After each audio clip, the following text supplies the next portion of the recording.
Ini adalah hari pertama Maya memutuskan untuk menjalani hidupnya sepenuhnya. Cukup sudah. Aku seorang wanita, usiaku baru 35 tahun, dan aku berhak bahagia, pikirnya sambil membuka situs web agen perjalanan di komputernya. Untuk pertama kalinya dalam 3 tahun, ia memutuskan untuk sedikit bersantai dan pergi bersama putranya selama seminggu ke suatu tempat yang hangat. Gambar-gambar paket wisata yang berwarna-warni berkelebat di depan matanya. Ia lama tidak bisa memilih, rasanya ia menginginkan semuanya sekaligus. Setelah menelusuri penawaran all-inclusive yang tak ada habisnya di Thailand, Malaysia, dan negara-negara lain yang sudah sering dikunjungi turis Indonesia, Maya akhirnya memilih destinasi dalam negeri, Bali. Ia sering ke sana semasa kuliah, awalnya bersama teman-teman, lalu bersama keluarga putranya, Bima, dan suaminya, Bayu. Bayu bertemu Maya saat usianya baru 25 tahun. Pria itu gagah, kaya, tampan, muda, dengan tahi lalat di dekat dagu. Maya langsung jatuh hati dan memutuskan untuk mengikat hidupnya dengan pria itu. Awalnya, semua berjalan seperti di novel romantis murahan. Perjalanan, bunga, kebahagiaan tak berujung, lalu seorang anak. Namun, setahun setelah kelahiran Bima, segalanya perlahan mulai berubah. Bayu tidak lagi pulang tepat waktu dari kantor, seringkali sampai tengah malam. Perjalanan dinas suaminya berubah menjadi perjalanan bulanan, biasanya keluar pulau. Maya dengan tegas menepis pikiran tentang wanita simpanan. Tetapi Bayu terus memberikan alasan baru. Pembicaraan tidak membuahkan hasil. Suaminya dengan tegas menyangkal segalanya.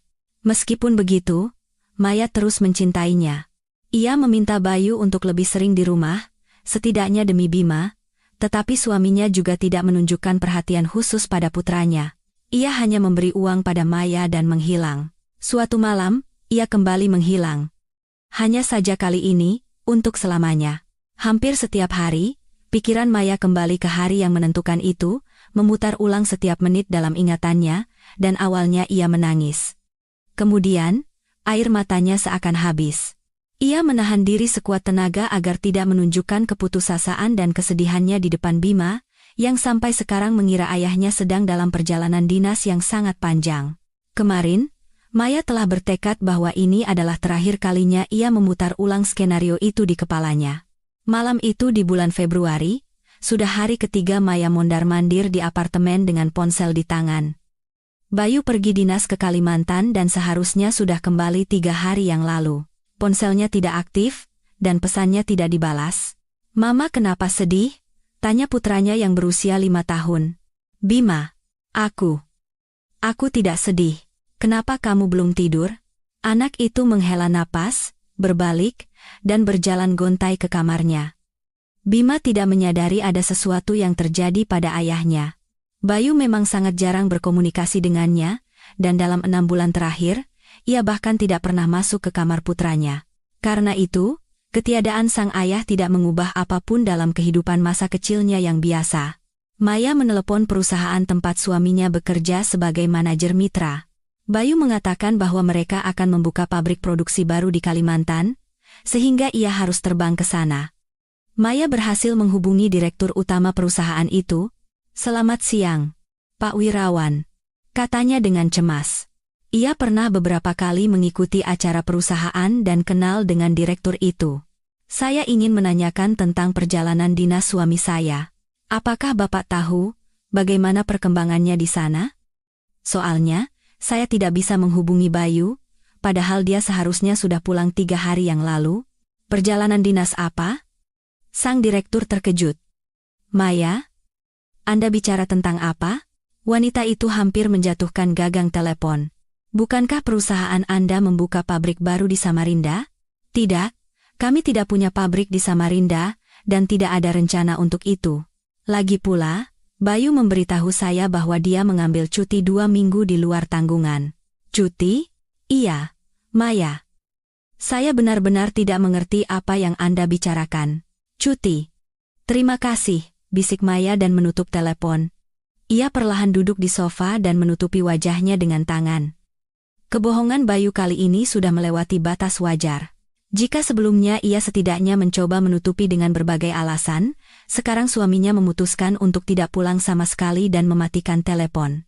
Terus menoleransi hal seperti ini sudah di bawah martabatnya. Tentu saja, seharusnya ia sudah pergi lebih awal, sejak tanda-tanda pertama adanya wanita simpanan, tetapi demi Bima, Maya tetap bersama Bayu. Suaminya bisa menjamin kehidupan yang layak, pendidikan, dan perjalanan untuk anaknya. Jika meninggalkan Bayu, Maya harus membesarkan anak sambil bekerja. Entah berapa lama ia akan bertahan dalam kondisi seperti itu, dan bagaimana nasib Bima. Tentu saja, itu bukan satu-satunya alasan mengapa Maya enggan meninggalkan suaminya. Ia masih mencintainya, terlepas dari perilaku Bayu yang menjijikkan. Tapi sekarang, ia harus menguatkan diri. Cukup sudah direndahkan. Banyak wanita yang bercerai dan bisa membesarkan beberapa anak sendirian, dan dengan Bima, Maya pasti bisa. Pikiran-pikiran ini terputus oleh dering telepon. Entah kenapa, Pak Wirawan menelepon kembali. Maya, ini saya lagi. Jadi begini, tadi ada yang menelepon saya. Ya, Bayu memang di Kalimantan. Bukan di pabrik, kata direktur itu dengan cepat dan ragu-ragu. Sepertinya, mungkin lebih baik tidak dibicarakan lewat telepon. Bagaimana kalau saya ke tempat Anda sekarang? Maya setuju. Ia merapikan rumah sebisanya dan menunggu Pak Wirawan. Kantor perusahaan Bayu hanya berjarak 10 menit dari rumah, jadi tak lama kemudian bel pintu berbunyi. Setelah menyapa, direktur itu masuk ke apartemen. Mereka duduk di sofa dan terdiam selama sekitar 15 detik. Direktur itu seolah tidak bisa menemukan kata-kata, tidak tahu harus mulai dari mana. Maya, mulainya sambil menghela napas berat. Jadi, Bayu, dia pergi ke pedalaman Kalimantan, ke Sungai Mahakam, untuk arung jeram. Mereka sering pergi ke sana? Sering? Maya tak henti-hentinya terkejut dengan penemuan baru tentang kehidupan pribadi suaminya. Ya, tapi sekarang, bukan itu masalahnya. Tepat setelah telepon Anda, seorang rekan masuk ke ruangan saya dan menyampaikan informasi dari Kalimantan. Di sana sedang terjadi peningkatan debit air secara tiba-tiba. Arung jeram tentu saja dilarang dalam kondisi seperti itu, tapi apa? Katakan saja. Maya tidak tahan lagi, tapi Bayu tetap memutuskan untuk turun ke sungai. Dan hanyut. Bagaimana bisa? Wanita itu menjadi pucat. Maya, ada apa dengan Anda? Perlu saya panggil ambulans? Tanya Pak Wirawan dengan cemas. Tidak perlu. Apa dia? Meninggal? Masalahnya, itu terjadi bukan di bagian sungai yang biasa, melainkan di dekat anak sungai. Ada arus bawah yang sangat kuat di sana, jadi jasad Bayu belum berhasil ditemukan. Tapi tim SAR mengatakan bahwa tidak ada harapan Bayu ditemukan dalam keadaan hidup. Maya seakan dipukul benda tumpul. 15 menit yang lalu, ia mengutuk Bayu dan bertekad akan meninggalkannya, dan sekarang ia mengetahui bahwa suaminya telah tiada. Maya menatap kosong ke depan. Di hadapannya, seperti dalam film bisu, berkelebat cuplikan-cuplikan kehidupan mereka. Pak Wirawan pergi ke dapur dan membawakan segelas air. Tapi saya janji. Direktur itu menenangkan Maya, perusahaan akan membantu Anda dengan warisan dan semua urusan hukum. Tapi bagaimana mungkin jika jasad Bayu belum ditemukan? Siapa tahu dia masih hidup? Seseorang bisa dinyatakan meninggal tanpa penemuan jasad. Saya mengerti keengganan Anda untuk menerima kehilangan ini, tapi saya sudah diyakinkan bahwa tidak ada peluang Bayu selamat. Maya sudah tidak lagi mendengarkan apa yang dikatakan Pak Wirawan. Air mata mengalir deras dari matanya, ia tidak tahu bagaimana harus melanjutkan hidup. Setelah sedikit menenangkan diri, ia mengantar direktur itu pergi dan duduk di dapur. Mama, kenapa menangis? Maya tidak sadar Bima masuk ke dapur. Apa? Mama tidak menangis, hanya matanya berair. Kenapa kamu belum tidur lagi? Aku dengar Mama bicara dengan Om-Om. Itu Om dari kantor Ayah. Ayah di mana? Ayah. Maya terdiam. Ia tidak tahu harus berkata apa selanjutnya, memberitahu anak 5 tahun tentang kematian ayahnya. Ia tidak mau. Menceritakan bahwa ayahnya sudah pergi ke surga juga tidak.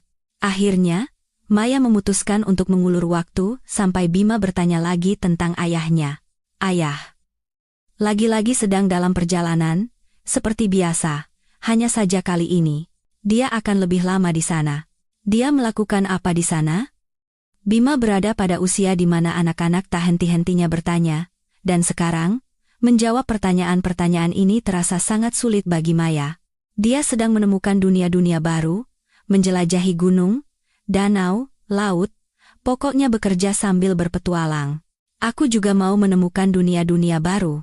Nanti kalau kamu sudah besar, kamu bisa menemukan apapun yang kamu mau. Sekarang kamu harus tidur. Kamu tahu kan, orang paling cepat tumbuh saat tidur. Jadi, semakin cepat kamu tidur, semakin cepat kamu besar. Ayo, ke tempat tidur. Anak itu berjalan ke pintu, tapi tiba-tiba berhenti, berbalik, dan mengajukan pertanyaan yang selama ini tidak pernah ia tanyakan dalam semua perjalanan dinas Bayu. Kapan ayah pulang? Mama tidak tahu. Maya nyaris tidak bisa menahan diri untuk tidak menangis di depan anaknya. Masih sangat lama. Perjalanannya sulit dan panjang. Dia harus menyelesaikan tugas-tugas berat. Menemukan dunia baru tidak bisa dalam seminggu, kamu tahu kan? Bima mengangguk dan pergi ke kamarnya. Untuk pertama kalinya dalam beberapa tahun, Maya bahkan sedikit bersyukur suaminya hampir tidak pernah memberi perhatian pada anaknya. Ia tidak bisa membayangkan bagaimana menjelaskan kejadian ini pada Bima jika Bayu adalah ayah yang perhatian dan penuh kasih. Sekarang, ada kemungkinan anak itu setelah beberapa waktu akan melupakan ayahnya sama sekali dan bahkan tidak akan bertanya lagi. Tentu, bertahun-tahun kemudian, ketika Bima menjadi remaja, ia harus menceritakan seluruh kebenarannya. Tapi itu nanti. Sekarang, yang terpenting bagi Maya adalah menjaga kesehatan mental putranya semaksimal mungkin dan tidak membebaninya dengan berita yang mengganggu. Tapi bagaimana dengan dirinya sendiri? Perselingkuhan, kehidupan ganda, dan kelakuan aneh Bayu lainnya tidak meringankan kesedihannya atas kematiannya. Maya sudah tahu sebelumnya bahwa ia mencintai suaminya. Tetapi sekarang perasaan itu terasa lebih kuat. Ia berada dalam perangkap psikologis. Jika pada saat ia bertekad meninggalkan suaminya, Maya bisa menekan perasaan dan keterikatannya dengan kemarahan dan sakit hati, sekarang hal itu tidak mungkin lagi. Ia tidak bisa membenci dan marah pada orang yang telah tiada.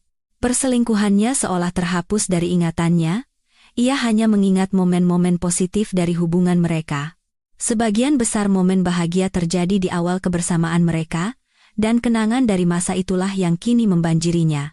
Ia masuk ke kamar dan mengambil album keluarga dari rak. Setelah membolak-balik beberapa halaman, Maya melihat foto di mana mereka bersama Bayu sedang duduk di atas motor trail di suatu tempat di pegunungan puncak. Dulu, suaminya selalu membawanya dalam semua perjalanan dan dinasnya, termasuk saat bermain motor trail. Dia seorang profesional, bisa mengendarai motor trail dengan mata tertutup, kenang Maya sambil menyeka air mata. Bagaimana bisa dia membiarkan situasi mengerikan seperti itu terjadi? Ini sangat tidak seperti dia, tidak? Tidak mungkin. Aku harus menunggu sampai jasadnya ditemukan. Aku tidak bisa percaya ini. Wanita itu menutup album. Ia berhasil menenangkan diri selama beberapa menit, tetapi kemudian merasakan kembali kepahitan yang luar biasa. Maya hanya bisa menahan histerianya dengan memikirkan ketenangan putranya. Ia ingin lari ke suatu tempat, menelepon, berteriak, membunyikan alarm, menuntut agar pencarian suaminya dilanjutkan. Ia berpikir untuk menelepon Pak Wirawan lagi, tetapi tepat waktu ia menghentikan diri. Apa gunanya sekarang?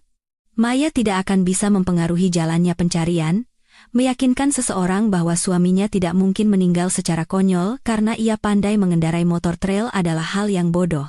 Ia kembali menguatkan diri dan duduk di sofa. Maya duduk dan bahkan tidak bisa memikirkan apapun lagi.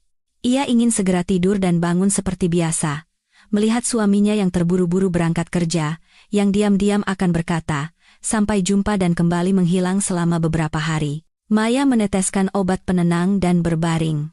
Ia gelisah, tidak bisa tidur. Dalam benaknya, Maya terus mengulangi, berharap dan menunggu, berharap dan menunggu. Ia tidak mau melepaskan suaminya. Lebih tepatnya, Maya siap melepaskannya dari keluarganya, tetapi melepaskan Bayu dari kehidupan ini, ia tidak bisa.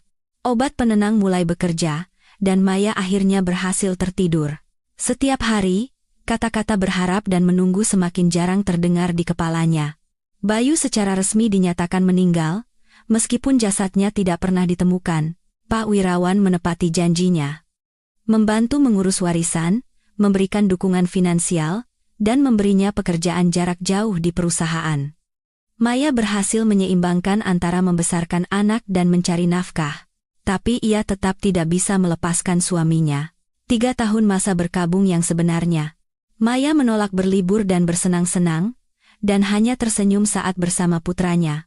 Bima tetap menjadi satu-satunya arti dalam hidupnya.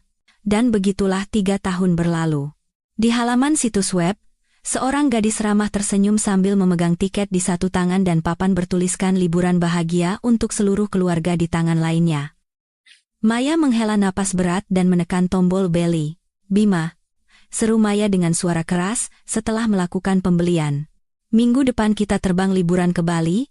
Selama 7 hari ia bersiap untuk perjalanan bersama putranya, dan persiapan itu tidak hanya dalam hal barang bawaan, tetapi juga dalam hal penerimaan psikologis akan kehidupan barunya, citra barunya, bukan citra janda yang berduka, yang suaminya pertama-tama menipunya selama beberapa tahun dan kemudian meninggal dalam kecelakaan, melainkan citra seorang wanita yang menjalani hidup sepenuhnya. Waktu berlalu sangat cepat, dan Maya bahkan tidak menyadari seminggu telah berlalu. Sudah waktunya berangkat ke bandara. Sesampainya di sana, ia duduk di ruang tunggu. Terakhir kali Maya berada di bandara adalah 5 tahun yang lalu bersama Bayu, ketika mereka menitipkan putra mereka pada neneknya dan memutuskan untuk berlibur seminggu di Singapura. Kenangan kembali membanjirinya. Tetapi ia berhasil menepisnya. Maya menggandeng tangan Bima dan di tengah kerumunan orang yang tak ada habisnya, mereka menuju area keberangkatan. Di dekat pintu keberangkatan, orang-orang sudah lebih sedikit, dan mereka duduk di dekat gerbang mereka. Maya memandangi sesama penumpang yang juga menunggu penerbangan ke Bali. Suasana hati kebanyakan orang ceria. Sebagian besar dari mereka mungkin akan berlibur. Sekelompok anak muda tertawa terbahak-bahak melihat video dari internet. 2 wanita tua membolak-balik koran yang biasanya ada di rak bandara. Beberapa baris di belakang, duduk sepasang kekasih. Seorang gadis pirang berusia sekitar 25 tahun, dan seorang pria bertopi lebar serta berkacamata. Sulit menentukan usia pria itu karena ia duduk membelakangi dan sedikit menundukkan kepala ke arah pasangannya, sehingga wajahnya sepenuhnya tertutup oleh topi. Pria itu dengan antusias menceritakan sesuatu kepada gadis itu, tetapi dari raut wajahnya, tidak bisa dikatakan bahwa ia tertarik.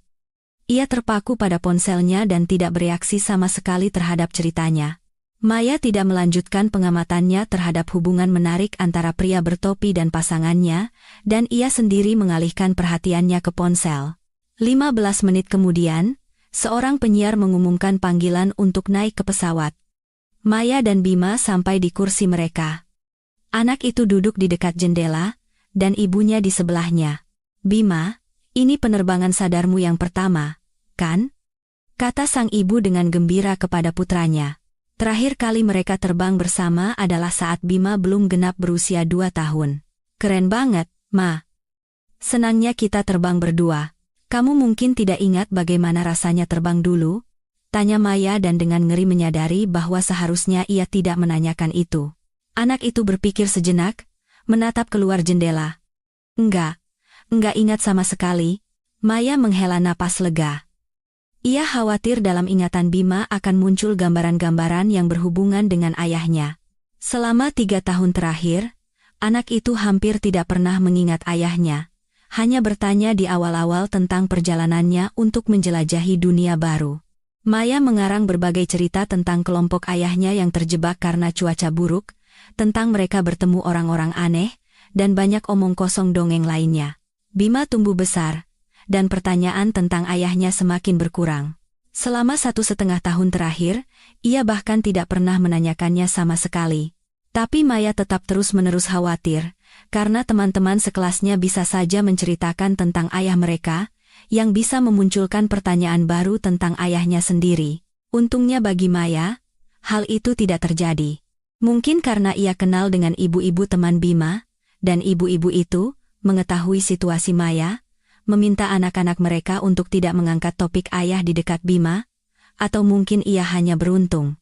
Tapi ia mengerti bahwa dalam beberapa tahun ke depan, ia tetap harus berbicara serius dengan putranya. Maya bahkan pernah berkonsultasi dengan psikolog tentang cara terbaik melakukannya.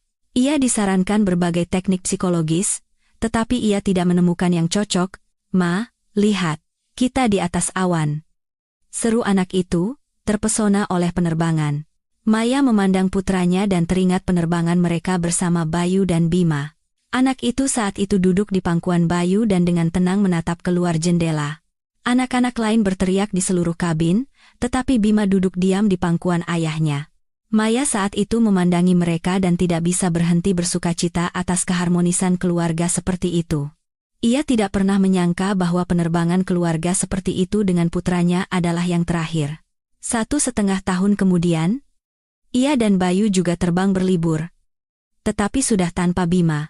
Saat itu, hubungan Maya dan Bayu sudah mulai diwarnai kesalahpahaman dan kecurigaan, dan tujuan perjalanan liburan itu adalah untuk mendekatkan diri. Tetapi upaya itu tidak berhasil, bahkan sebaliknya, setelah liburan hubungan mereka semakin memburuk.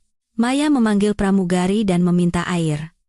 Ia sangat tidak ingin kembali ke kenangan tentang suaminya, tetapi ingatan mempermainkannya dengan kejam. Maya kembali merasa cemas. Ia bahkan kesal pada dirinya sendiri karena melanggar keputusannya sendiri untuk memulai hidup baru. Tapi tidak apa-apa, harus mencoba lagi. Maya meminum air, menutup mata, dan mencoba tidur. "Mama. Mama.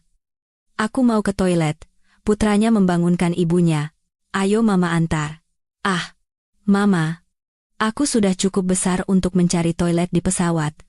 Usiaku sudah 8 tahun. Lagi pula, Tante pramugari tadi sudah menunjukkan. Kalau ada apa-apa, aku akan bertanya padanya." "Pintarnya anak Mama," kata Maya dan mempersilakan putranya ke lorong. Ia mengantar Bima dengan pandangannya. Anak itu dengan percaya diri, melangkah ke bagian depan pesawat, di mana seorang pramugari menyambutnya dan menunjukkan ruang toilet. Maya, setelah memastikan putranya sampai ke tujuan, mulai memandang keluar jendela. Pesawat sudah lama mencapai ketinggian jelajah dan terbang dengan stabil, tetapi semenit kemudian, terdengar suara. "Para penumpang yang terhormat, ini Kapten Pilot. Kita mendekati zona turbulensi, dan mungkin akan ada sedikit guncangan di pesawat. Kami mohon Anda untuk tetap tenang.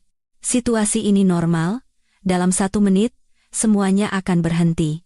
Belum sempat pilot menyelesaikan kata-kata standar itu, pesawat mulai bergetar. "Bima, anakku," pikir Maya tentang putranya. Dia pasti akan ketakutan di sana. Ibu itu bangkit dari kursinya, dan hendak berjalan ke toilet, tetapi terdengar suara wanita dari belakang. "Ibu, silakan duduk kembali di kursi Anda. Kita berada di zona turbulensi dan peraturan keselamatan mengharuskan." Pramugari itu ingin mendudukkan Maya di kursinya, tetapi Maya memotongnya. "Anak saya di sana. Saya harus ke sana. Jangan khawatir, dia akan baik-baik saja." Pada saat itu, Bima keluar dari toilet. Ia dengan tenang berjalan ke barisannya, tetapi tiba-tiba berhenti. Setelah berdiri sejenak, ia berjalan lagi, tetapi kali ini jauh lebih cepat. Ketika Bima sudah sangat dekat, Maya melihat wajahnya yang pucat dan ketakutan. "Mama," katanya dengan suara bergetar. "Bima, kamu kenapa? Takut ya? Ini namanya turbulensi. Tidak ada yang perlu ditakutkan." Maya mengira ketakutan putranya disebabkan oleh guncangan yang tiba-tiba. "Mama," ulang Bima hampir berbisik. "Di sana ada ayah, duduk sama tante-tante." Maya dengan cepat mempersilakan putranya duduk di kursinya. "Nak, kamu bicara apa? Mungkin kamu salah lihat." "Enggak, aku lihat jelas. Cuma gaya rambutnya beda. Tapi itu ayah.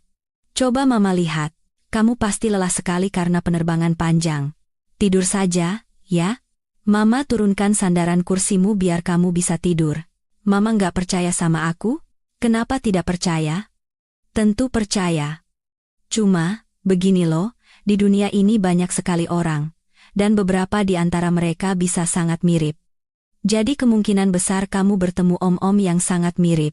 "Aku yakin itu dia," kata anak itu, melipat tangannya dan menatap keluar jendela. Maya sadar bahwa mencoba meyakinkan putranya sia-sia. Terlebih lagi, Sulit baginya untuk mempertahankan nada tenang dan santai, berpura-pura di depan putranya bahwa semuanya baik-baik saja. Di dalam hatinya, ia jauh lebih cemas daripada Bima. Ia sendiri mencoba meyakinkan dirinya bahwa tidak mungkin ada Bayu di sana. Mungkin ingatan anak itu dari penerbangan masa kecilnya kembali muncul, sehingga ia merasa ayahnya juga terbang di suatu tempat di sana. Tampaknya, untuk memastikannya cukup mudah, hanya perlu berdiri, berjalan ke toilet, dan kembali. Tetapi Maya tidak berani melakukannya. Bagaimana jika di sana memang duduk orang yang sangat mirip dengan Bayu? Itu bisa benar-benar membuatnya kehilangan keseimbangan. Sepanjang sisa penerbangan, Maya tidak beranjak dari kursinya. Ia bahkan takut untuk menoleh ke arah lorong. 1,5 jam kemudian, pesawat mulai turun, dan 20 menit kemudian mendarat dengan selamat. Para penumpang bergegas bangkit dari kursi mereka dan mulai mengambil barang-barang dari kompartemen atas, padahal pesawat bahkan belum berhenti di Garbarata. Maya bukan termasuk kelompok orang yang selalu terburu-buru, dan tidak ingin berdiri 5 menit dengan pakaian lengkap di lorong bersama putranya. Ia memutuskan untuk menunggu sambil duduk sampai pintu dibuka, dan sebagian besar orang meninggalkan pesawat. Maya duduk dengan tenang dan mengamati orang-orang yang berdiri. Pada saat itu, seorang pria di salah satu barisan depan bangkit dari kursinya dan meraih barang-barangnya. Maya langsung sadar bahwa pria inilah yang dikira Bima sebagai ayahnya. Pria itu memang sangat mirip dengan Bayu, hanya wajahnya sedikit lebih gemuk dan potongan rambutnya lebih pendek. Ia meraih topinya, dan Maya melihat tahi lalat di dekat dagunya. Ini tidak mungkin, pikirnya. Tidak. Ini pasti mimpi. Kebetulan yang konyol. Aku tidak mau percaya ini. Ini gila. Maya gemetar. Sangat sulit baginya untuk menyembunyikan emosinya, tetapi demi putranya ia melakukannya. Sementara itu, pria itu mengenakan topi lebarnya, menggandeng tangan gadis pirang itu, dan juga berdiri di lorong. Topi itu kembali menutupi wajahnya dari pandangan Maya. Orang-orang mulai keluar, dan beberapa menit kemudian, ia menyuruh Bima bersiap-siap. Maya sengaja menunggu lebih lama dari biasanya agar tidak sengaja bertemu dengan pria itu. Keluar dari pesawat melalui Garbarata, ia tidak bisa melewati seorang petugas maskapai yang berdiri di dekat konter. Maya sadar bahwa gadis ini bertanggung jawab atas penerbangan lain, tetapi ia perlu sedikit meluapkan emosi dan memproses situasi ini. Maaf, bisakah saya tahu apakah seseorang terbang bersama saya? Mbak, mohon maaf, tapi saya sedang menunggu keberangkatan penerbangan lain. Tapi secara teori, Anda bisa membuka basis data, kan? Ini kan maskapai yang sama? Secara teori bisa, tapi itu berarti saya melanggar undang-undang data pribadi. Mbak, saya mohon pengertiannya. Mungkin. Maya mencondongkan tubuh ke telinga petugas itu dan berbisik agar Bima tidak mendengar. Di sana terbang suami saya, yang hilang beberapa tahun lalu. Gadis itu pertama-tama memandang Maya, lalu Bima. Tampaknya, tatapan anak itu mampu meluluhkan prinsipnya, dan ia memutuskan untuk melanggar aturan. Gadis itu mengetik sesuatu di layarnya dan berkata, "Sebutkan nama lengkapnya, Bayu Krishna. Di penerbangan Anda, tidak ada orang dengan nama itu." Sudah. Saya sangat menyesal. Tapi saya mohon Anda untuk menyingkir dan jangan ceritakan kepada siapapun tentang apa yang saya lakukan. Tentu saja. Jawab Maya bingung. Maaf. Ia menggandeng tangan Bima, dan perlahan berjalan ke ruang pengambilan bagasi. Maya memandangi sabuk hitam tempat koper-koper berjalan perlahan. Dari sudut matanya, ia kembali melihat pria bertopi itu. Ia sudah mengambil bagasinya dan bersama pasangannya berjalan menuju pintu keluar. Untunglah itu bukan dia, pikir Maya. Kalau tidak, aku tidak tahu apa yang akan aku lakukan. Bisa ada kebetulan seperti itu. Ya, tapi tahi lalat itu. Tidak. Aku harus melupakan semua ini secepat mungkin dan fokus pada liburan. Setelah mengambil koper, ibu dan anak itu keluar dari bandara dan naik taksi ke hotel. Maya menyukai kamarnya. Dari jendela terhampar pemandangan laut yang indah.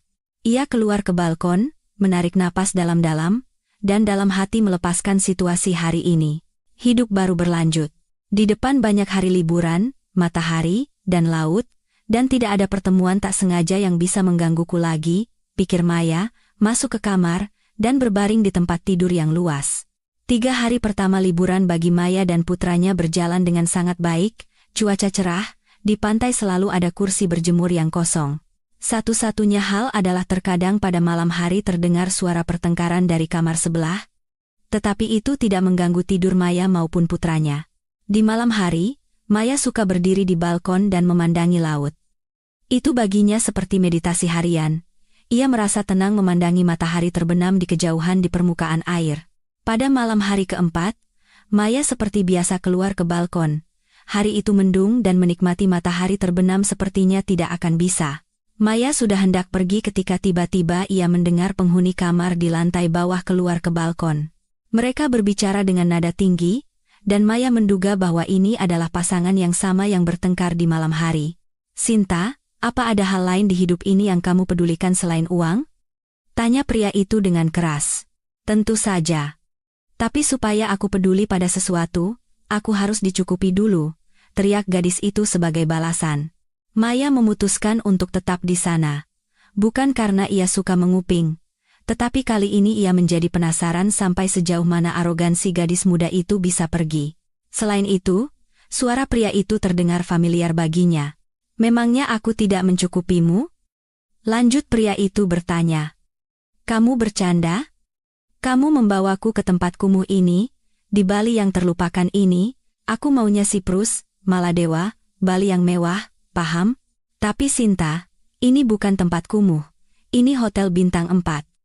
Kalau dulu om-om kaya yang menghiburmu dengan Maladewa, itu karena mereka hanya menginginkan tubuhmu. Dan kamu butuh apa lagi? Tentu saja lebih. Aku mencoba mengajarimu sesuatu, menjelaskan, membuatmu sedikit lebih pintar. Dasar kamu membosankan? Katanya masih muda, tapi kelakuanmu seperti orang tua kolot. Aku tua? Baiklah." Suara pria itu menjadi sedikit lebih pelan. "Tapi aku akan memberitahumu sebuah rahasia. Kamu juga tidak bertambah muda. Dan seiring bertambahnya usia, apa yang membuat pria-pria kaya mengejarmu akan hilang.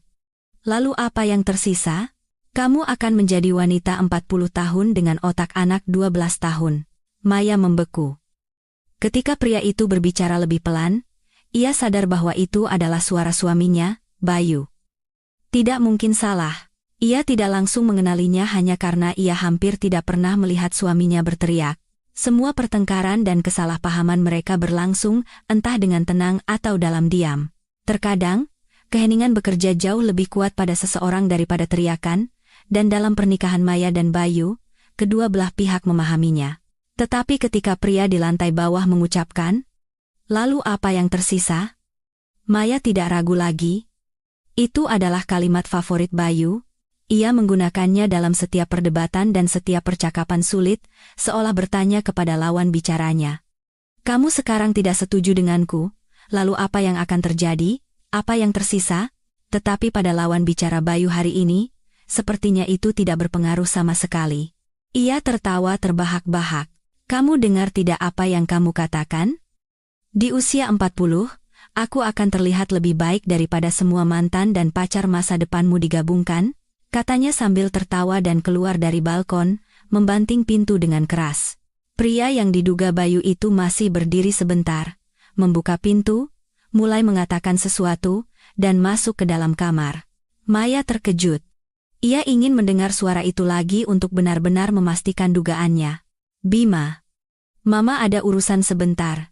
"Ya," kata Maya kepada putranya. Keluar dari balkon, ia menuju pintu keluar. Ia berlari ke koridor, memanggil lift yang sialnya lama sekali tidak datang. Lalu Maya berlari ke tangga, turun 1 lantai, dan menemukan kamar yang berada tepat di bawah kamar mereka. Melupakan semua sopan santun, Maya menempelkan telinganya ke pintu. Betapa rasa ingin tahu seorang wanita bisa membawanya. Pasangan itu terus bertengkar, dan, "Kamu tidak takut kalau aku pergi begitu saja darimu sekarang? Kamu mau pergi kemana, Sinta? Kemana saja? Memangnya di Bali sedikit pria kaya? Pasti ada yang lebih kaya darimu. Nanti kamu akan menyesali kata-katamu. Tapi sudahlah. Aku sudah tidak peduli. Pergi saja kemana kamu mau, dan dengan siapa kamu mau.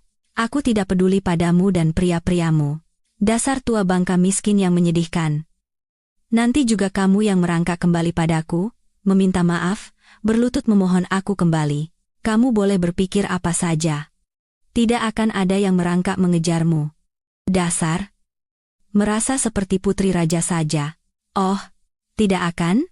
Kalau begitu, selamat tinggal, kata gadis itu dan melangkah dengan keras ke arah pintu. Maya nyaris tidak sempat menempelkan diri ke dinding.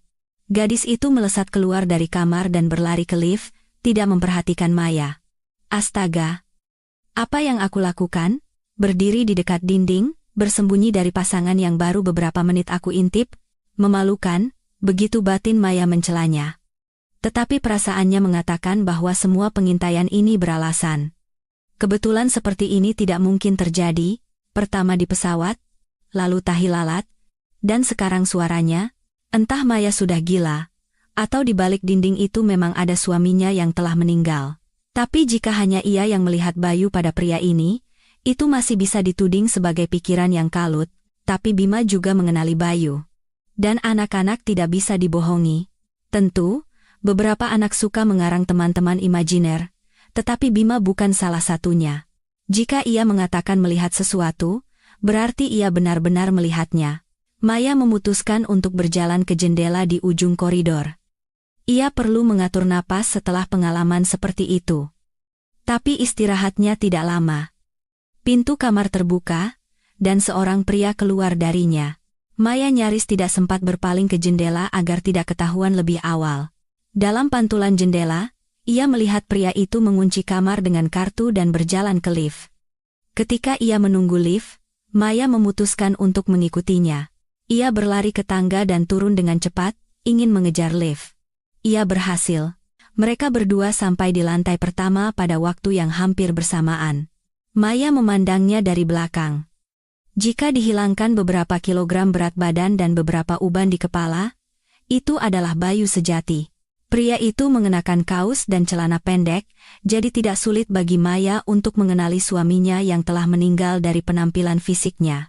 Ia mengikutinya dari jarak 10,15 meter, tidak mengerti tujuan pengintaian ini, tetapi sesuatu mendorongnya untuk terus berjalan. Pria itu sampai di bar, mengambil koktail, dan duduk di dekat meja bar. Permainan detektif semakin memikat Maya. Ia menaikkan kerah blusnya, mengacak-acak rambutnya, dan mengenakan kacamata hitam yang tergantung di dadanya. Maya juga mendekati meja bar dan dengan suara yang dibuat lebih rendah dari biasanya, memesan mojito. Ia meminumnya selama sekitar 5 menit, sementara pria yang mirip Bayu itu menenggak beberapa seloki tequila, diselingi dengan koktail lain. 10 menit kemudian, minuman itu tampaknya mulai bereaksi.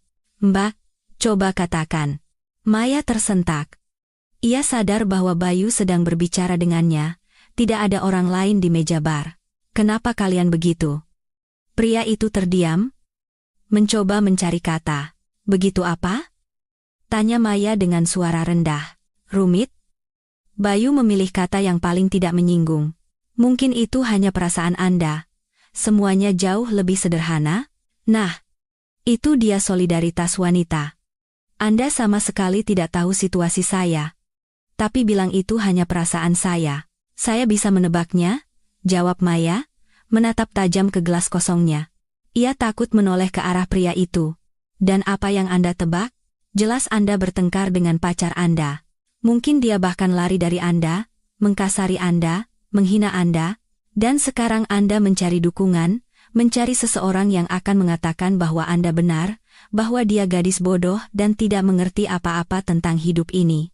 Maya, tanpa ragu menggunakan hasil pengintaiannya. "Anda sangat jeli. Saya bahkan sedikit terkejut. Intuisi wanita memang ada, tapi saya harus mengecewakan Anda. Kenapa begitu?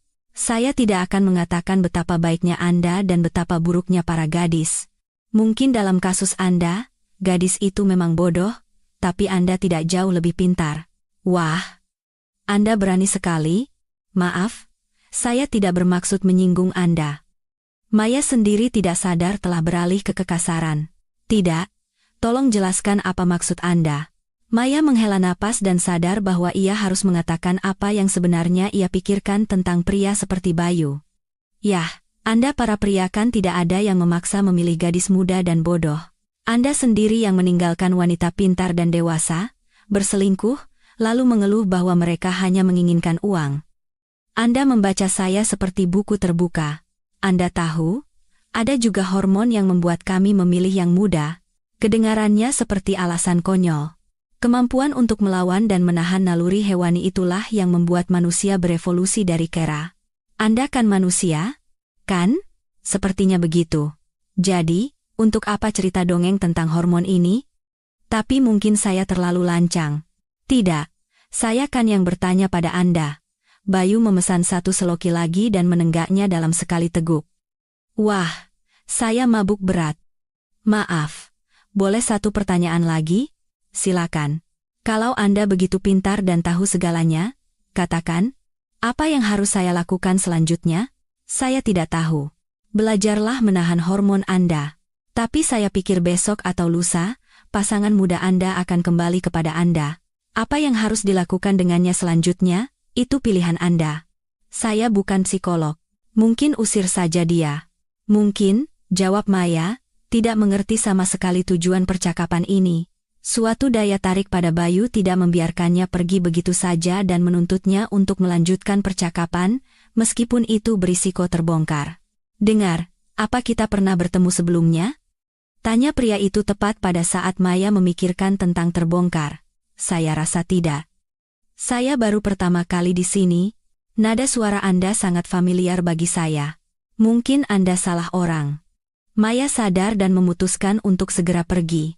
Baiklah, semoga sukses dalam kehidupan pribadi Anda. Saya harus pergi. Kita akan bertemu lagi. Mungkin. Maya keluar dari bar dan memanggil lift. Ia sadar bahwa yang menyelamatkannya dari terbongkar hanyalah karena Bayu sudah terlalu banyak minum. Ia sudah tidak lagi meragukan bahwa pria ini adalah Bayu. Jika sebelum percakapan ini masih ada kemungkinan bahwa suaminya yang telah meninggal memiliki saudara laki-laki dengan penampilan dan tahi lalat yang mirip, sekarang ia yakin bahwa ini bukan saudara. Intonasi, tatapan, suara, tingkah laku. Terlebih lagi, ia ingat bagaimana penampilan Bayu saat mabuk. Ia tidak pernah membuat onar, hanya menjadi sedikit lebih banyak bicara, dan perilakunya dengan wanita tidak berubah selama 3 tahun. Hari ini bertengkar dengan pasangannya, dan langsung berbincang manis dengan Maya, sifat yang sama. Sekarang Maya harus memutuskan apa yang harus dilakukan selanjutnya. Mengungkapkan diri? Untuk apa? Lalu apa yang tersisa? Seperti yang akan ditanyakan Bayu. Hanya demi melihat matanya, ia sudah melihat segalanya di mata itu selama bertahun-tahun hubungan mereka. Tapi di sisi lain, hanya karena penasaran. Mengapa ia melakukan hal itu padanya?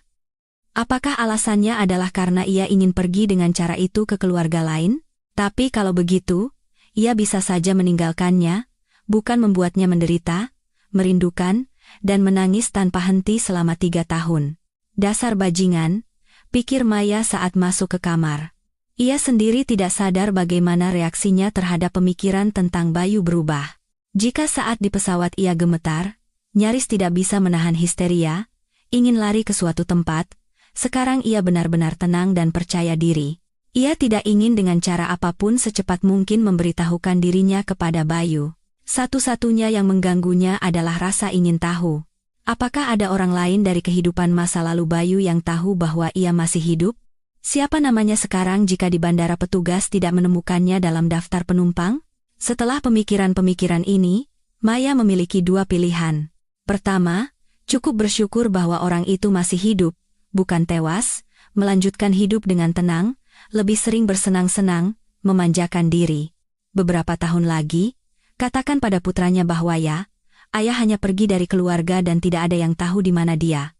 Entah mana yang lebih buruk bagi psikis anak.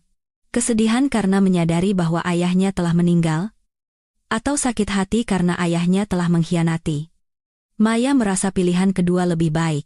Pada akhirnya, ia akan menemukan pria lain yang akan menggantikan ayah kandung Bima. Pilihan kedua, bertemu dengan Bayu tanpa menyembunyikan identitasnya lagi. Maka akan ada percakapan yang sulit, penjelasan, pembelaan diri, mungkin harus berhadapan dengan pacar barunya. Tetapi bahaya utama dengan pilihan ini adalah perasaan Maya. Perasaan itu bisa mempermainkannya dengan kejam, kembali membuatnya merasakan cinta pada Bayu. Tapi Maya menolak pilihan seperti itu, berduka untuk suami yang meninggal secara tragis, sambil mengenang momen-momen bahagia dari kehidupan bersama adalah satu hal.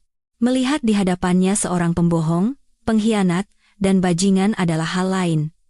Cinta macam apa yang bisa ada untuk orang seperti itu? Maya belum memutuskan pilihan mana yang akan ia ambil.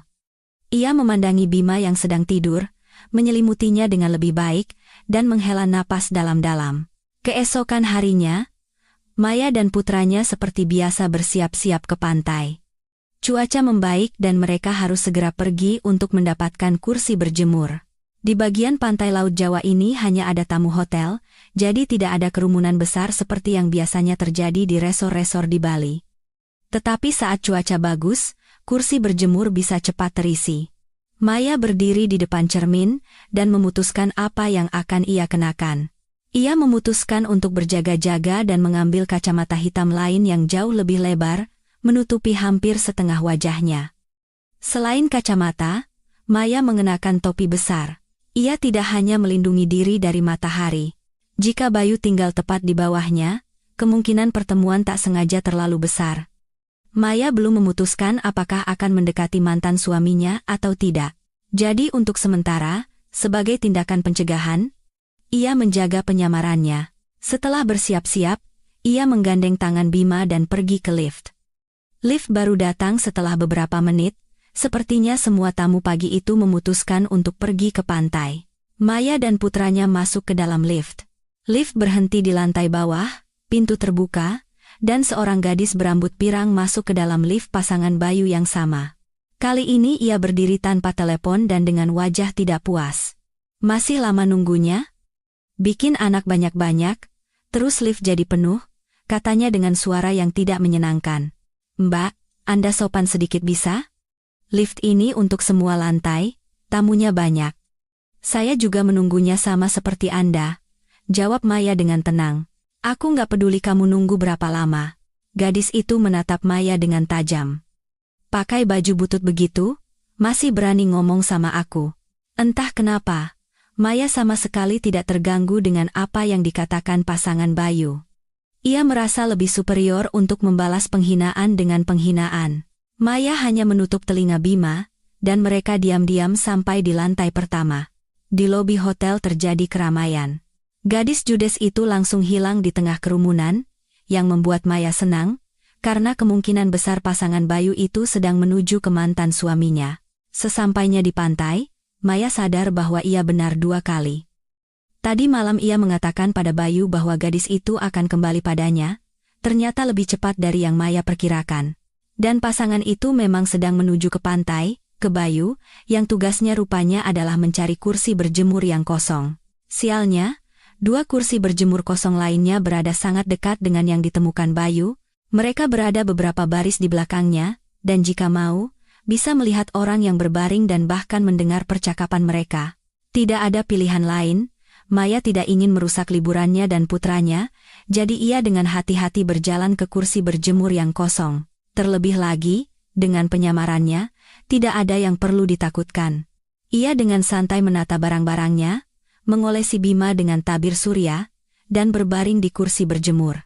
Tidak perlu menunggu lama untuk sesuatu yang menarik. Gadis itu mulai memarahi Bayu hampir seketika.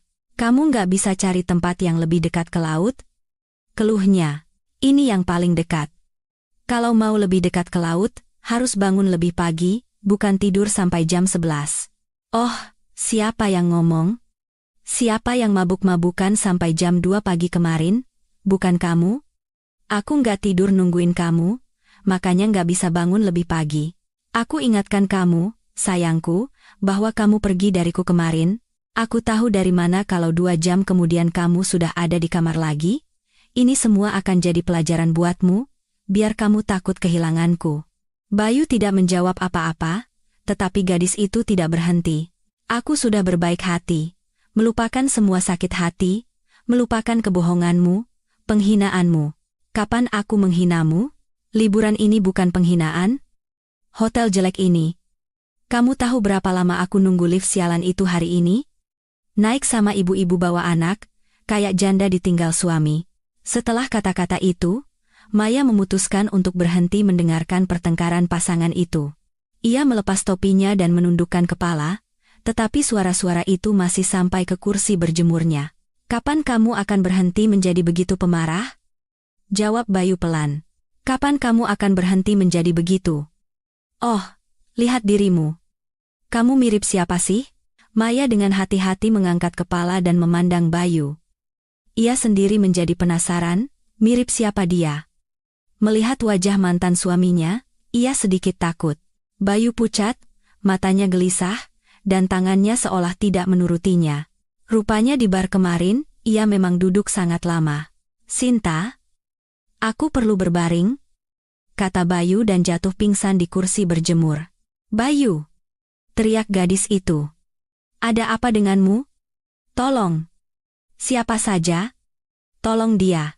Seketika, kejengkelan Sinta berubah menjadi ketakutan. Dari wajahnya terlihat bahwa ia benar-benar takut untuk prianya. Sumber ketakutan ini tidak jelas. Apakah gadis itu takut kehilangan orang yang dicintai? Atau ia takut kehilangan dompet yang menafkahinya?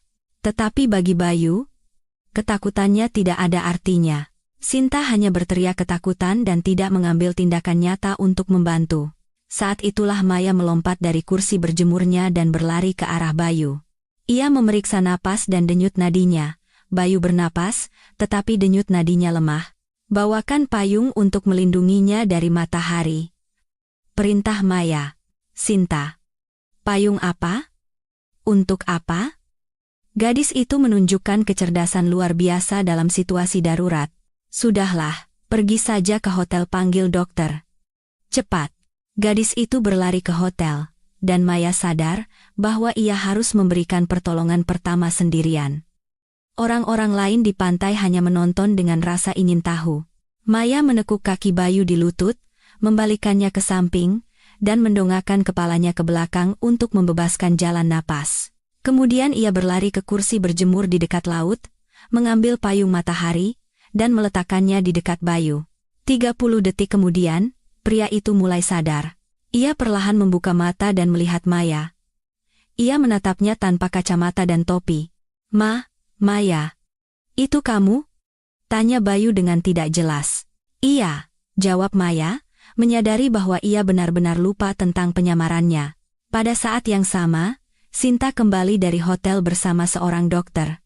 Dokter mendekati Bayu, dan Maya kembali ke kursinya. Ia melihat dokter menyuntikkan sesuatu pada mantan suaminya, memeriksa denyut nadi, dan berkata kepada Sinta, semuanya baik-baik saja, pingsan biasa. Kemungkinan karena kepanasan. Sekarang ia perlu dibawa ke kamar yang sejuk dan dibiarkan beristirahat. Bagaimana saya akan membawanya? Heran gadis itu. Aku bisa jalan sendiri, bisik Bayu, bangkit dari kursi berjemur dan melihat sekeliling. Mungkin ia ingin mencari Maya, tetapi Maya tepat waktu kembali mengenakan topi dan kacamata dan berada di luar jangkauan pandang Bayu. Kemudian, bersama pacarnya, ia berjalan kembali ke hotel. Maya tetap berbaring di pantai. Situasi menjadi lebih rumit. Bayu tahu bahwa ia melihatnya, tetapi mereka belum sempat berbicara. Entah ia akan menganggapnya sebagai igawan pingsan, atau ia akan mencarinya. Keinginan untuk bertemu Bayu lagi benar-benar hilang dari Maya. Ia memandangi Bima yang sedang asyik dengan ponselnya, dan memikirkan reaksinya terhadap ayahnya, dan Bayu hampir pasti ingin melihat putranya, bahkan mungkin mulai berpartisipasi dalam pendidikannya. Kejadian hari ini menunjukkan dengan baik kepadanya dengan siapa lebih baik bersama, dengan wanita berpengalaman yang bisa berpikir, atau dengan gadis-gadis bodoh dan materialistis. Maya tidak menginginkan kembalinya Bayu ke dalam hidupnya. Lebih tepatnya, ia sangat takut akan hal itu, terutama jika Bayu mulai menyesal dan meminta maaf di hadapannya. Maya adalah gadis yang cukup berbelas kasihan dan bisa memaafkan banyak hal, tetapi memaafkan pengkhianatan, bahkan baginya, terlalu berlebihan. Maya mengemasi barang-barangnya dan pergi makan siang bersama putranya di kafe hotel. Di setiap pria yang duduk di sana, ia melihat Bayu. Karena cemas, ia tidak bisa makan dengan normal. Ia menggandeng tangan Bima dan membawanya kembali ke kamar. Belum sempat ia berbaring di tempat tidur, telepon berdering. Telepon itu ada di suatu tempat di dalam tas pantai dan Maya tidak bisa menemukannya. Pada saat yang sama, terdengar ketukan di pintu. "Tunggu sebentar," teriak Maya dan terus mencari telepon. Beberapa detik kemudian, telepon berhenti berdering, dan ketukan di pintu terdengar lagi. "Ada apa sih? Kan sudah dibilang tunggu sebentar." Dengan sedikit kesal Maya berjalan ke pintu dan membukanya. Di koridor berdiri Bayu. Maya langsung menutup pintu. "Maya, tunggu." Terdengar suara Bayu dari koridor.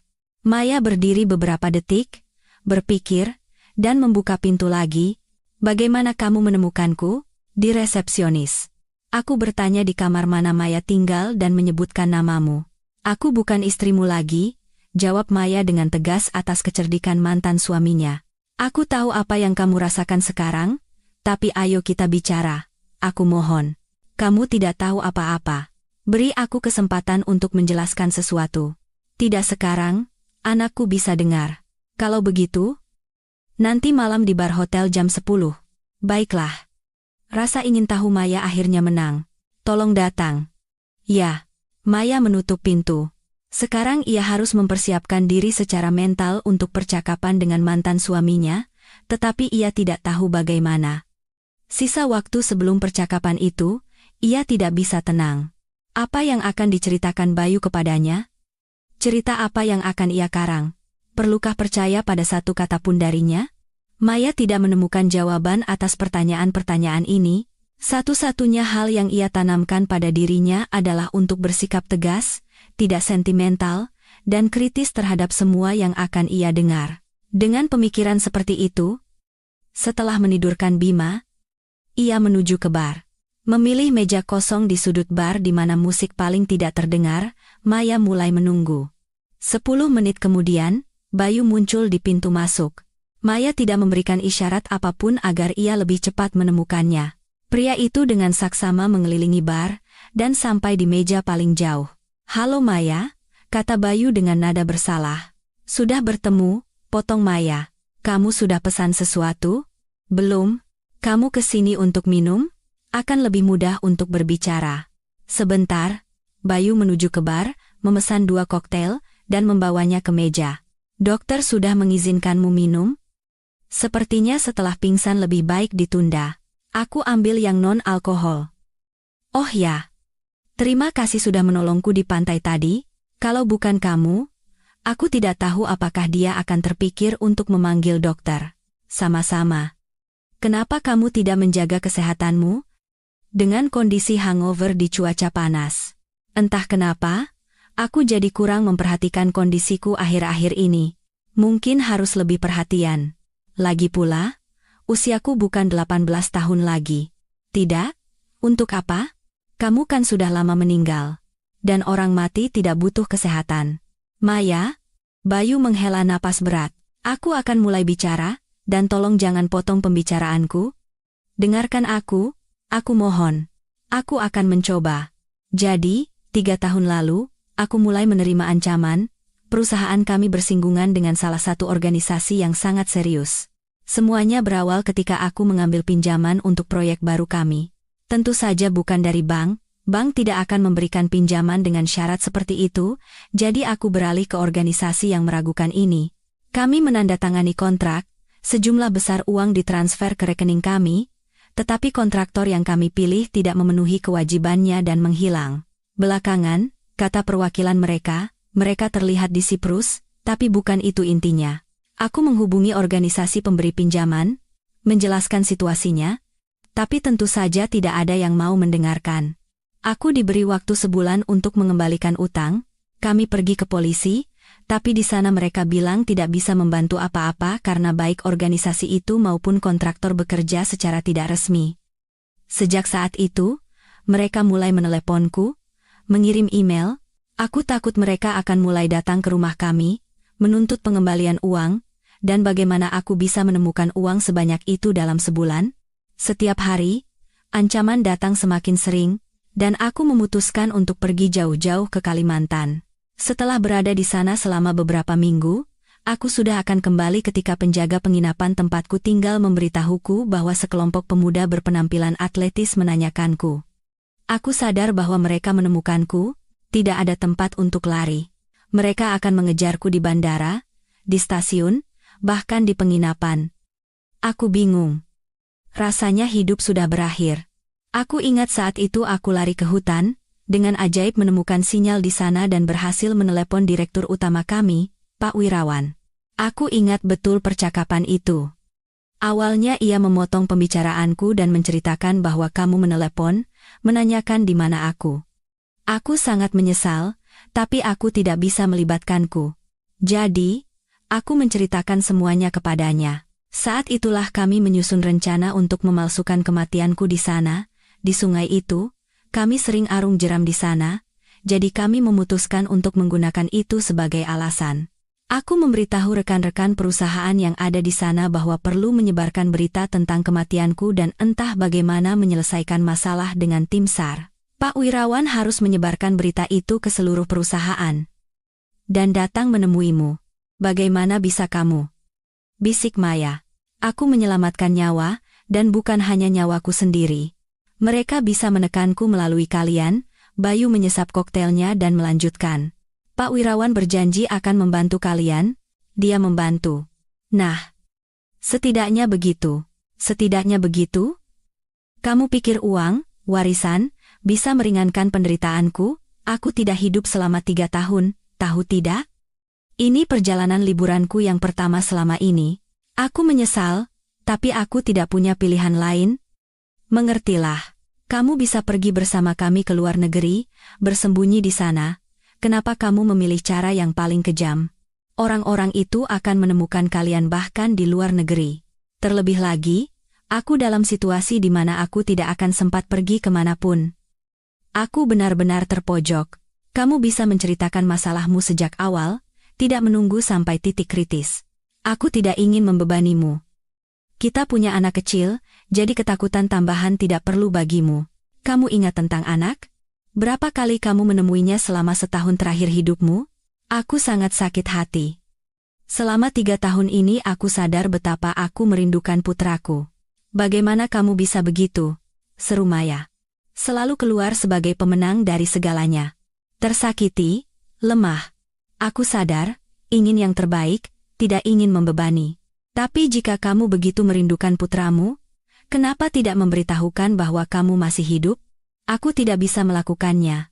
Bahaya masih ada. Aku tidak boleh muncul di kota sama sekali, dan telepon bisa disadap, dan aku tidak bisa membayangkan bagaimana reaksimu terhadap telepon dari alam baka. Sangat mulia, meninggalkan istri dalam duka selama 3 tahun dengan anak kecil. Aku berharap kamu cepat melupakanku. Hubungan kita saat itu jauh dari ideal. Menarik, salah siapa? Aku akui bahwa aku bersalah. Termasuk dalam apa yang terjadi dengan hubungan kita. Dan apa yang harus aku lakukan dengan ini? Melompat ke pelukanmu karena gembira? Jangan ironis. Aku benar-benar merasa sangat buruk. Baiklah, lalu apa yang terjadi denganmu? Lalu 2 tahun berlari tanpa henti. Aku mengganti nama keluarga, tinggal di berbagai kota, tapi tidak pernah menemukan tempat untuk diriku sendiri. Dengan lega yang luar biasa aku menerima berita bahwa organisasi keuangan tempatku berutang telah dilikuidasi, dan pimpinan, karyawan, serta penagih utangnya ditangkap. Aku langsung kembali ke kota kita, dan dengan bantuan koneksi lama, memulai bisnis baru. Keuntungannya tidak besar, tapi cukup untuk hidup. Apakah kamu pernah mengingat kami, Bima, setelah kembali, mengingat, dan tidak sekali. Tapi jujur, aku benar-benar yakin bahwa kamu sudah melupakanku saat itu dan tidak memberitahukan tentang diriku. Aku memutuskan bahwa Bayu Krishna yang dulu sudah tidak ada lagi. Sekarang ada Bayu Pratama yang baru, dengan bisnis baru dan kehidupan pribadi yang baru. Kamu mengganti nama keluarga Krishna menjadi Pratama? Ya, aku merasa itu simbolis. Original, tawa Maya. Aku kadang-kadang teringat tawamu. Hentikan. Aku tidak bisa mendengarnya. Tidak perlu bermain sebagai suami dan ayah yang menderita di sini. Mengingat, dan ketika kamu mulai pergi berlibur tanpa henti, meninggalkan aku dan Bima sendirian, kamu juga teringat tawaku, kan sudah kubilang aku bersalah padamu. Aku benar-benar bodoh. Bagus kamu mengakuinya, tapi penyesalanmu tidak akan menghapus tahun-tahun penderitaanku. Aku tidak tahu dengan tujuan apa kamu memutuskan untuk berbicara denganku. Pertama-tama, aku hanya ingin menjelaskan. Dan kedua, mendengar pengampunanmu. Jadi kamu pikir kamu akan menceritakan kisah sedihmu tentang bagaimana kamu diancam, bahwa kamu tidak punya pilihan, dan aku akan terharu dan memaafkan perselingkuhan dan pengkhianatanmu? Bayu tidak tahu harus menjawab apa. Ia melihat ke gelas kosongnya dan sudah akan pergi untuk mengambil yang berikutnya. Bayu bangkit dan langsung duduk kembali. Ada apa? Maya mengira Bayu kembali merasa tidak enak badan. Sekarang akan ada keributan. Tolong jangan perhatikan apapun dan jangan dengarkan apapun. Maya awalnya tidak mengerti rangkaian kata yang diucapkan mantan suaminya, tetapi sesaat kemudian, pacar Bayu saat ini, Sinta, mendekati meja. Ah, jadi di sini kamu, dasar brengsek.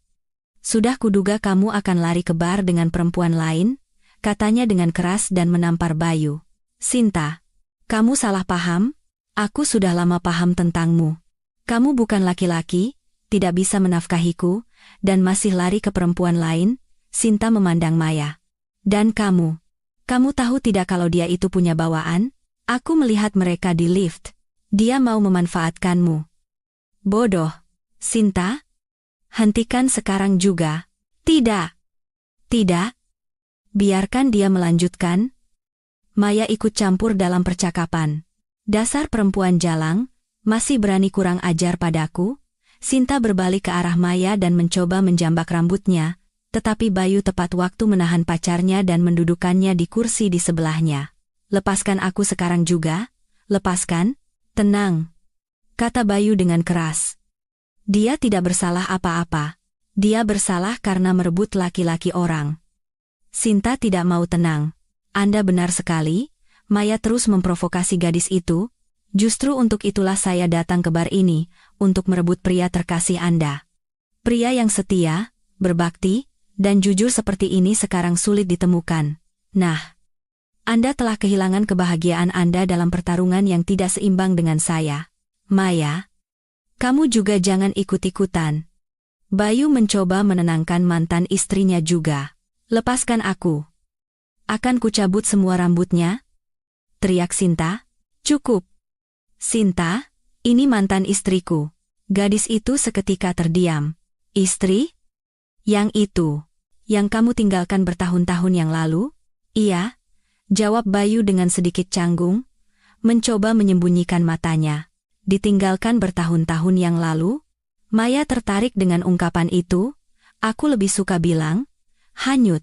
Tidak, lebih baik lagi. Bayu tidak bereaksi sama sekali terhadap ini. Tentu saja, ia tidak menceritakan semua petualangannya kepada pacar barunya. Tunggu. Heran Sinta. Anak yang kulihat bersamanya. Itu anakmu?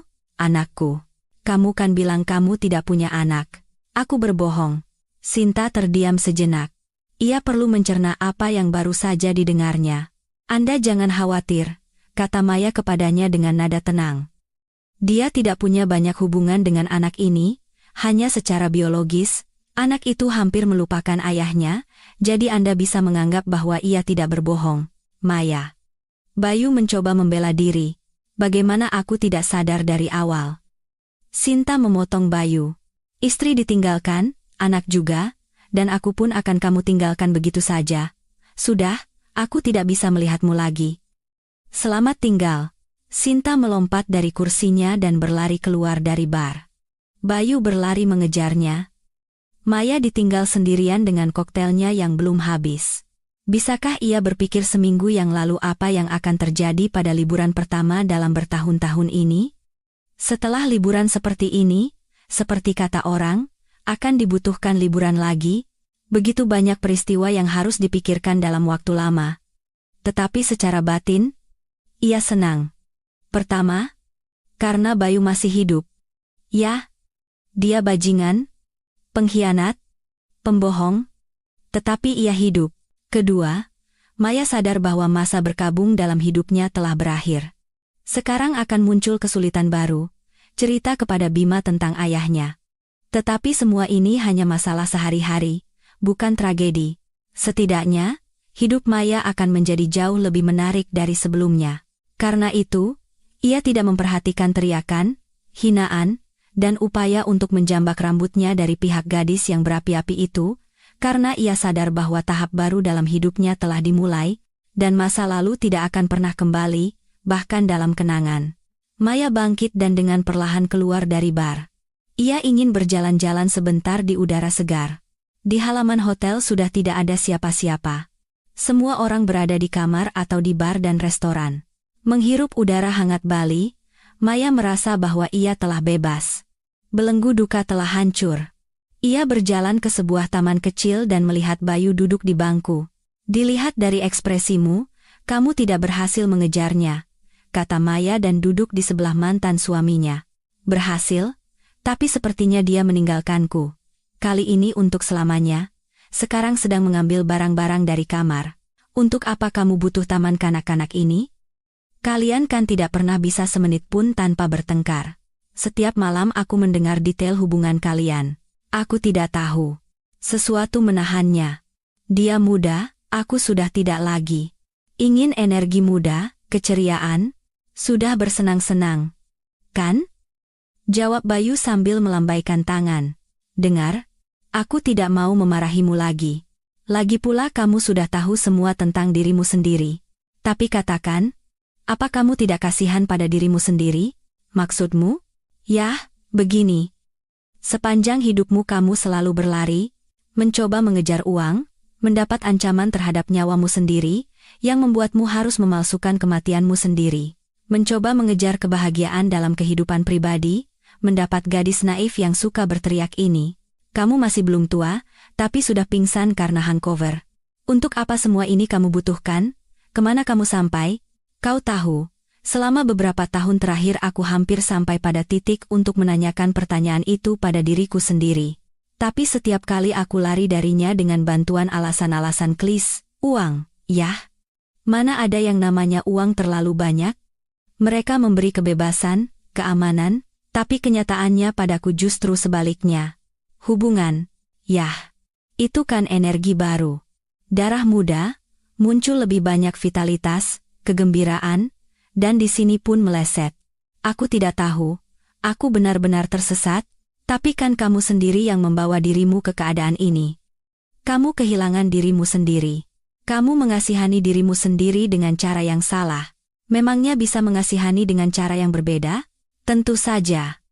Rasa kasihanmu pada dirimu sendiri itu merusak, tidak ada gunanya. Malah sebaliknya, itu akan menguburmu lebih dalam. Kamu tidak mengasihani dirimu, tapi menghancurkan dirimu. Rasa kasihan yang produktif seharusnya berbunyi seperti ini. Ya, kesalahan-kesalahanku membawaku ke situasi yang sulit, tapi aku cukup kuat untuk meninjau kembali prinsip-prinsipku dan mencoba membangun kembali semuanya. Kurang lebih begitu. Maya sendiri tidak sadar bagaimana kemarahannya terhadap Bayu menghilang. Ia melihat seorang pria yang lemah, tidak percaya diri, tetapi sama sekali tidak berbahaya. Ia bahkan ingin membantunya. Sejenak, Maya bahkan takut bahwa ini adalah manifestasi dari perasaan yang bangkit kembali. Justru inilah yang ia takutkan ketika pertama kali melihat mantan suaminya. Tapi tidak. Rasa kasihan dan cinta adalah hal yang sama sekali berbeda. Meskipun terkadang sulit untuk membedakannya. Dan yang dimiliki Maya adalah rasa kasihan. "Maya, terima kasih. Untuk apa?" Di suatu saat dalam percakapan kita di bar, aku berpikir bahwa sekarang kamu akan menamparku, berbalik, dan lari. Terima kasih karena kamu tidak melakukannya. Aku memang punya pikiran seperti itu, senyum Maya. Tapi rasa ingin tahu mengalahkannya. Dengar, bagaimana kamu tidak takut kembali ke kota? Kan di sana banyak sekali kenalanmu.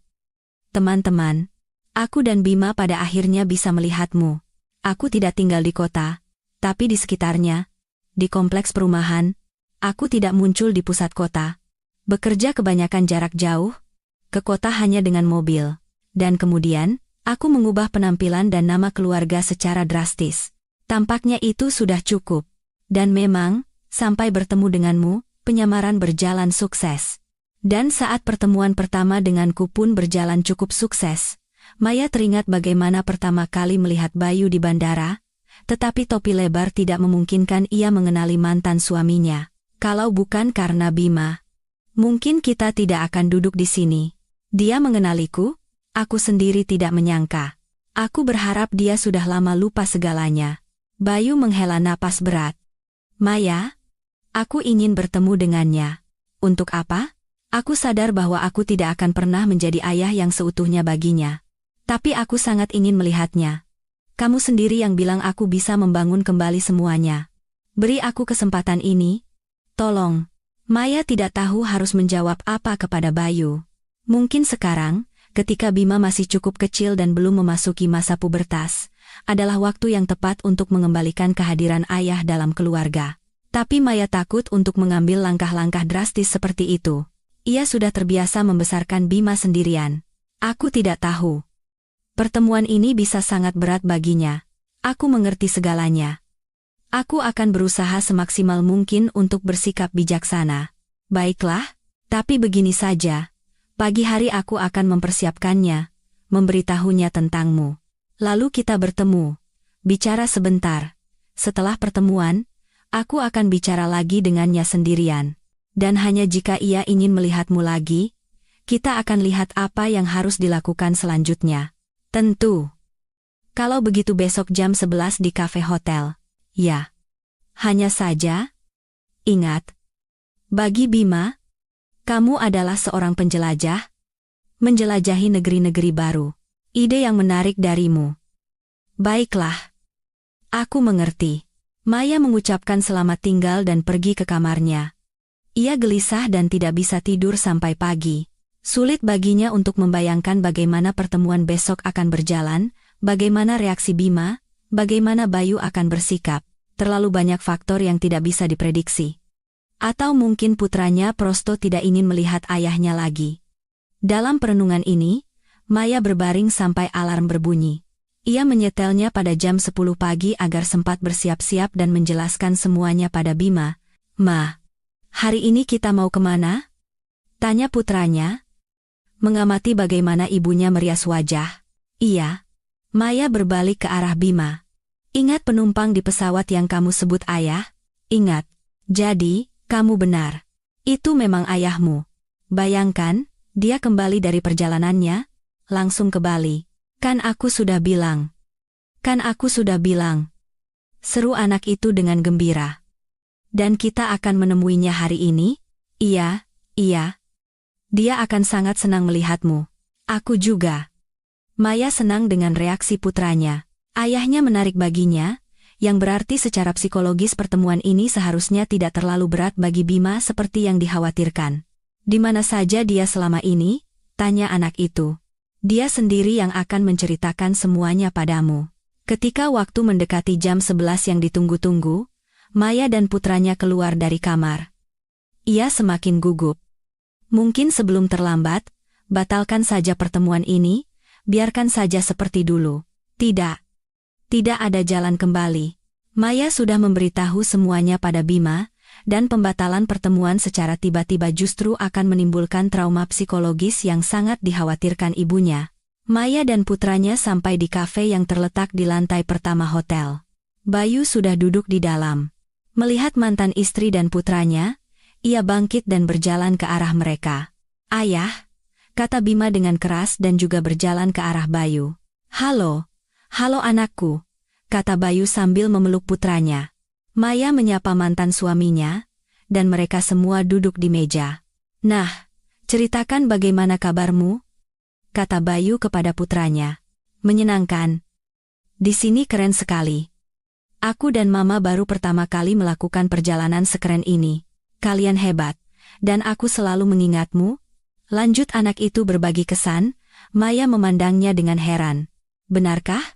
Benar-benar. Hanya saja aku lihat Mama tidak begitu senang kalau aku mulai bertanya tentangmu. Aku pikir itu karena Mama sangat khawatir padamu, jadi aku berusaha tidak membicarakanmu di depannya, hanya memikirkannya saja.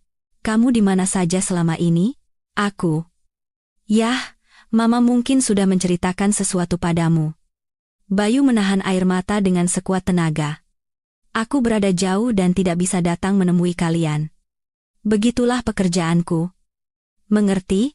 Bepergian ke berbagai kota, desa, hutan, danau, menjelajahi wilayah berbahaya. Pekerjaan ini menuntut kehadiran terus-menerus, dan kami para penjelajah sangat jarang bertemu dengan keluarga kami. Kenapa kamu tidak berhenti dari pekerjaan itu agar aku dan Mama bisa lebih sering melihatmu? Yah, seseorang harus melakukannya, kan? Biarkan saja mereka yang tidak punya siapa-siapa untuk dikunjungi, yang tidak ada yang menunggu, yang melakukannya. Bayu sadar bahwa ia tidak bisa lagi menahan emosinya. Ia berpura-pura ada telepon mendesak dan berlari ke toilet. Ya, dalam situasi seperti ini, terkadang pria juga perlu menangis. Lihat, Bima, betapa sibuknya pekerjaan ayah, kata Maya, tinggal berdua dengan putranya. Bahkan saat liburan, telepon terus berdering dan mengganggu. Untuk apa pekerjaan seperti itu baginya? Keluh anak itu. Setiap orang punya panggilannya masing-masing. Beberapa menit kemudian, Bayu kembali. Maaf? Ya. Harus terputus. Kita tadi sedang membicarakan pekerjaanmu yang sibuk dan panjang yang tidak memungkinkanmu bertemu dengan putramu. Maya mulai mengarahkan pembicaraan ke partisipasi Bayu selanjutnya dalam pendidikan Bima. Ya, mengenai pekerjaan. Bayu sedikit terbata-bata. Kau tahu, Bima, aku berhenti dari pekerjaan itu, baru saja, lewat telepon. Benarkah? Hore. Sekarang kita akan lebih sering bertemu? Tanya anak itu dengan gembira. Ya, kita pasti akan lebih sering bertemu. Bayu memandang Maya. Tapi jika Mama, tentu saja, tidak keberatan. Mama? Apa Mama bisa keberatan? Heran Bima. Tentu saja tidak. Tentu saja aku tidak akan keberatan. Hanya saja, seberapa sering kalian akan bertemu akan sangat tergantung pada ayah. Aku janji kita akan bertemu sesering mungkin, kata Bayu dengan tegas kepada putranya. Kenapa kamu tidak bisa tinggal bersama kami lagi seperti dulu? Bayu tidak tahu harus menjawab apa kepada Bima. Ia dengan bingung memandang mantan istrinya. Maya mencoba keluar dari situasi yang sulit ini. Karena ayah secara bertahap harus memulai hidup baru, mencari pekerjaan baru, dan ia tidak akan punya cukup waktu untuk berada bersama kita terus-menerus. Dan nanti, kalau sudah dapat pekerjaan, dia bisa, kan? Bima membuat Maya dan Bayu semakin canggung. Kita tidak tahu apa yang akan terjadi nanti. Nanti kita lihat saja. Maya menghindari jawaban. Bayu, Maya, dan Bima masih duduk lama di meja dan mengobrol. Mereka membahas liburan, laut, dan perjalanan, menceritakan tentang kehidupan mereka dan membuat rencana untuk masa depan. Hari itu tidak berakhir dengan sarapan di kafe. Mereka semua pergi ke pantai bersama. Bayu bahkan mulai mengajari putranya berenang. Mereka seolah saling mengerti satu sama lain. Bahkan dengan ibunya, proses belajar apapun tidak berjalan dengan minat yang sama bagi Bima.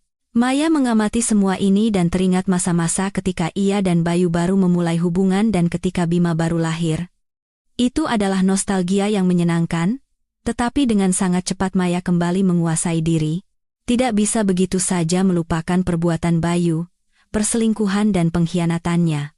Bagus bahwa ia dan putranya bisa akrab, tetapi perlu menjaga jarak agar tidak mengulangi kesalahan yang sama. Meskipun Bayu telah banyak berubah selama ini. Menjelang malam, mereka bertiga berjalan-jalan di kota. Dari kejauhan, Maya, Bayu, dan Bima tampak seperti keluarga bahagia sejati. Hari mulai gelap, dan mereka kembali ke hotel. Setelah berpamitan di lift, Maya dan Bima masuk ke kamar mereka. Gimana, kamu suka bersama ayah? Tanya Maya. Sangat. Aku ingin setiap hari kita seperti ini, bersama-sama. Setiap hari tidak bisa. Besok kita sudah harus terbang pulang. Apa? Besok? Ya. Maya dengan semua petualangan bersama Bayu seolah-olah lupa bahwa liburan akan segera berakhir. Sayang sekali, apa kita akan terbang pulang bersama ayah? Tidak. Dia akan terbang nanti. Lain kali kita akan bertemu dengannya di kota kita. Menunggu lagi? Jangan khawatir, kali ini kamu harus menunggu jauh lebih sedikit. Jawab Maya dengan penuh harap. Ma, kenapa kalian tidak bisa tinggal bersama seperti dulu? Kan sudah Mama jelaskan. Inilah hidup.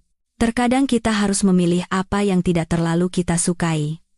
Jalan seperti itulah yang harus dipilih ayah. Tapi semuanya akan berubah bagi kita. Kita akan lebih sering melakukan perjalanan seperti ini, lebih sering bertemu dengan ayah. Kamu akan suka.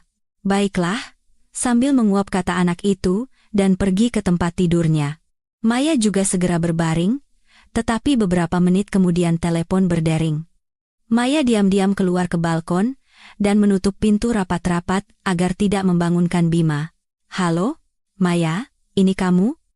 Di telepon terdengar suara Bayu. Ya. Kamu masih punya nomorku, seperti yang kamu lihat. Gimana Bima? Kamu sudah bicara dengannya? Sudah. Dia senang. Bagus sekali. Kalau begitu, besok kita ulangi jalan-jalannya? Tidak. Besok kami sudah terbang. Aku sendiri hampir lupa tentang itu. Untung ada pengingat di telepon. Ah, begitu cepat. Aku baru 3 hari lagi, dan besok sama sekali tidak ada kesempatan untuk bertemu. Pagi sebentar saja. Tapi kita berdua saja. Aku sudah bilang pada Bima bahwa lain kali kalian akan bertemu setelah kami tiba. Kenapa kamu terburu-buru begitu? Dia sudah terlalu banyak kesan dari hari ini.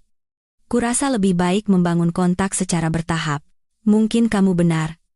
Di mana kita bertemu? Ayo di taman di halaman hotel. Baiklah. Selamat malam dan sampai besok. Apa kamu menyimpan dendam lama? Dan untuk apa marah? Pada kelemahanmu? Kelemahan bukan kejahatan. Jadi kamu bisa hidup tenang? Aku tidak dendam padamu. Kamu wanita yang sangat bijaksana. Aku lama tidak bisa tidur, terus memikirkan Bima dan kamu. Ingat dia bertanya kenapa kita tidak bisa mulai hidup bersama lagi? Ingat. Tadi malam dia bertanya lagi padaku. Jadi mungkin dia benar? Jika kamu sudah memaafkanku, jika kita bisa akrab dengan Bima, kenapa kita tidak memulai semuanya dari awal? Bagaimana menurutmu? Apa kamu setuju? Tidak. Setelah jeda singkat, jawab Maya. Betapa sulitnya ia memaksakan diri untuk mengucapkan kata itu. Kemungkinan untuk mengulang kebahagiaan keluarga masa lalu begitu menggoda. Perasaan Maya terhadap Bayu kembali berkobar. Tetapi ia menahan diri. Maya ingat peringatan yang ia berikan pada dirinya sendiri di pantai. Jangan mengulangi kesalahan yang sama. Jawaban ya yang tergesa-gesa bisa menjadi kesalahan itu. Semuanya berputar terlalu cepat dan tiba-tiba. Pada dasarnya, dengan Bayu yang baru, ia baru kenal beberapa hari. Untuk memulai hubungan serius dan hidup bersama, itu terlalu singkat, dan pengampunan yang ia berikan pada Bayu sama sekali, tidak berarti kemungkinan untuk memulai hubungan itu. Memaafkan adalah satu hal, tetapi tidak membiarkan sakit hati baru adalah hal lain sama sekali. Bayu tidak membantah penolakan Maya.